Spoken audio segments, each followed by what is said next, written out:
Saudara, harga berbagai jenis ikan di Pelabuhan Pendaratan Ikan Samudra Kutaraja Lampulo Banda Aceh terpantau stabil pada Jumat pagi. Para nelayan dan pedagang ikan eceran di Lampulo mengaku musim penghujan saat ini tidak mempengaruhi aktivitas nelayan dan harga ikan.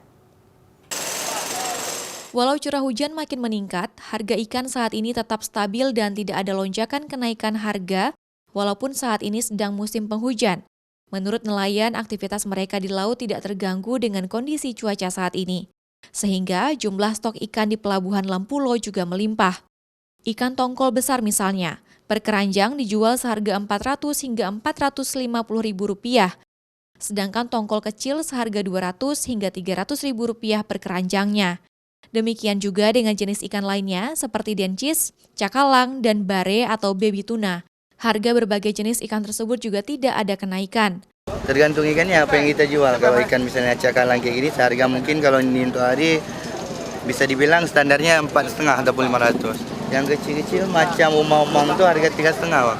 Tidak mempengaruhi. Cuma yang mempengaruhi itu kalau kita udah sampai ke darat itu macam mana penjualannya itu yang mempengaruhi. Kalau kondisi cuaca di laut, bagi nelayan itu udah memang risiko kerja kalau. Sementara itu, sebagian nelayan juga akan membongkar ikan hasil tangkapan mereka pada keesokan harinya. Karena setiap Jumat para nelayan juga tidak melaut, sehingga praktis para pemilik bot atau nelayan akan membongkar muatan ikan mereka keesokan harinya. Mustajab, Kompas TV, Banda Aceh.